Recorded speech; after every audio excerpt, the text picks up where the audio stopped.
Halo semuanya, di video pembelajaran kali ini saya akan menjelaskan transformasi geometri yang ketiga, yaitu rotasi. Rotasi adalah proses perputaran yang terjadi pada sebuah titik, gambar atau bangun, mengelilingi titik pusatnya. Untuk bisa melakukan rotasi, diperlukan beberapa informasi antara lain sudut rotasi, arah rotasi, dan titik pusat rotasi. Sudut rotasi terbagi menjadi empat, yaitu sudut istimewa 90 derajat, 180 derajat, 270 derajat, dan 360 derajat. Arah rotasinya ada dua. Yang pertama positif, yaitu berlawanan arah jarum jam, dan rotasi negatif, yaitu searah jarum jam. Untuk tingkat SMP, titik pusat yang digunakan hanya satu, yaitu 0,0. Nah, coba amati gambar yang ada di dalam layar. Kalian bisa lihat ada sudut rotasi, yaitu 90 derajat, ada pusat rotasi, lalu gambarnya baru boleh kita rotasikan. Nah, namun dalam geometri transformasi kita hanya melakukan rotasi pada bidang kartesius. Nah, coba kita amati sebuah segitiga pada bidang kartesius ini. Kalau kita lihat ada dua buah segitiga, di mana segitiga yang merah adalah segitiga yang asli dan segitiga biru adalah bayangannya atau hasil rotasinya. Nah, cara merotasikannya cukup mudah. Pertama-tama kita cari titik dalam segitiga tersebut, yaitu titik K, titik J, titik L. Nah, ketiga titik inilah yang akan kita rotasikan. Lalu, K aksen, J aksen, dan L aksen akan kita gabungkan sehingga menjadi sebuah segitiga yang baru. Begitu pula gambar trapesium yang ada di dalam layar. Kalian bisa lihat bahwa trapesium yang merah adalah gambar asli dan trapesium yang berwarna biru adalah hasil rotasinya. Jadi kita cari keempat titik pada trapesium yang asli, yaitu X, Y, Z, dan W, lalu kita rotasikan satu persatu sehingga menjadi X aksen, Y aksen, W aksen, dan Z aksen. Nah, dari ketiga titik tadi kita gabungkan semuanya sehingga menjadi sebuah trapesium yang dirotasi sebesar 180 derajat searah jarum jam atau negatif 180 derajat dengan pusat rotasi yaitu 0,0. Nah, ini adalah keseluruhan rotasi atau perputaran di tingkat SMP. Misalnya saja ada sebuah segitiga yang berwarna hitam, yaitu segitiga ABC di kuadran 1. Lalu kita rotasikan 90 derajat berlawanan arah jarum jam, maka akan menjadi sebuah segitiga yang berwarna orange ini. Lalu jika segitiga hitamnya saya rotasikan 180 derajat berlawanan arah jarum jam, maka hasil rotasinya adalah segitiga yang berwarna hijau. Lalu jika saya rotasikan berlawanan arah jarum jam, maka segitiga yang hitam akan berubah menjadi atau bertransformasi menjadi segitiga yang berwarna merah. Nah, untuk lebih jelasnya kita amati dahulu soal berikut. Sebuah titik A min 2,3 dirotasikan dengan titik pusat rotasi 0,0. Tentukan hasil rotasi dari titik A jika dirotasikan 90 derajat berlawanan arah jarum jam. Nah, kita buat dulu gambarnya. Di sini ada sebuah titik A dengan koordinat min 2,3. Lalu setelah dirotasikan 90 derajat berlawanan arah jarum jam dengan titik pusat rotasi 0,0, maka titik tersebut sekarang berpindah di kuadran 3 dengan koordinat min 3, min 2.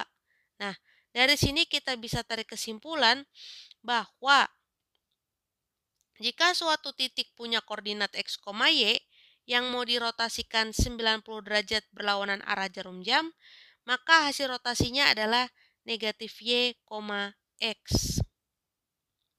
Nah, sekarang rotasi dengan sudut 180 derajat. Nah, titik A-nya sama dengan yang tadi, tapi dirotasikan 180 derajat berlawanan arah jarum jam. Nah, titiknya sekarang ada di kuadran 4 maksud saya, dengan koordinat 2, min 3. Nah, bagaimana kita menarik kesimpulannya? Kalau kita lihat, min 2 menjadi 2, lalu 3 menjadi min 3, sehingga bisa saya tarik kesimpulan bahwa jika suatu titik mempunyai koordinat X, Y yang mau dirotasikan 180 derajat berlawanan arah jarum jam dengan titik pusat 0,0, maka hasil rotasinya adalah min X, min Y.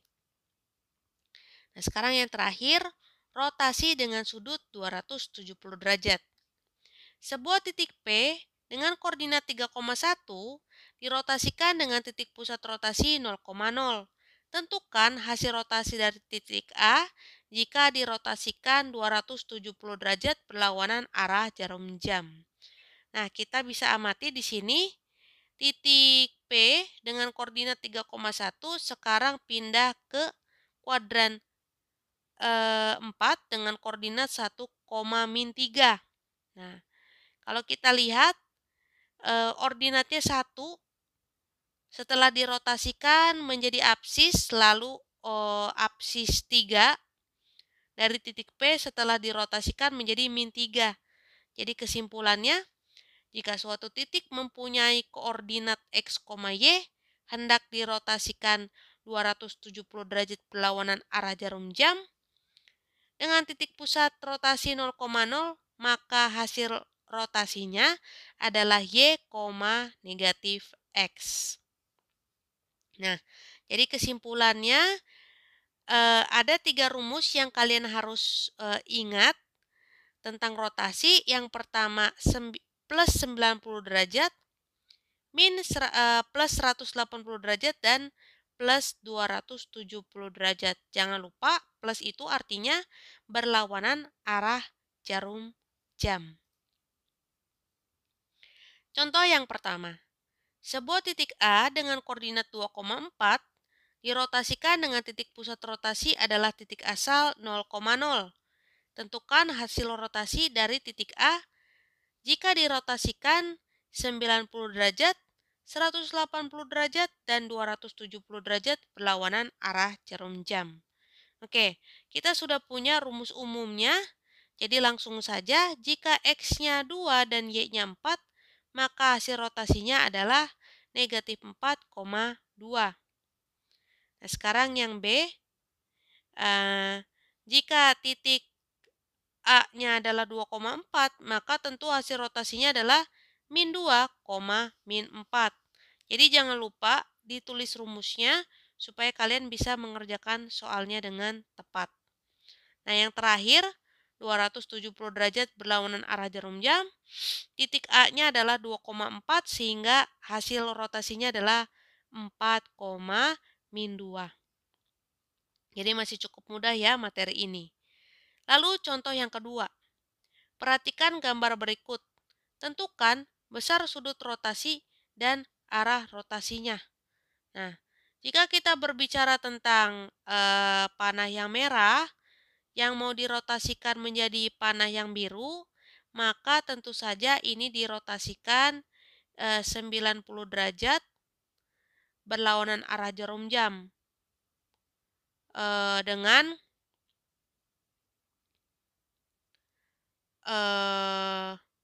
berlawanan arah jarum jam.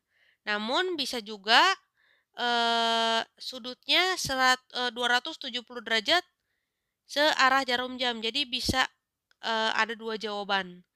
Jadi jawaban yang pertama bisa jadi 90 derajat berlawanan arah jarum jam atau 270 derajat searah jarum jam. Materi sudah selesai. Terima kasih sudah menonton video pembelajaran ini. Sampai jumpa di video pembelajaran selanjutnya. Bye-bye.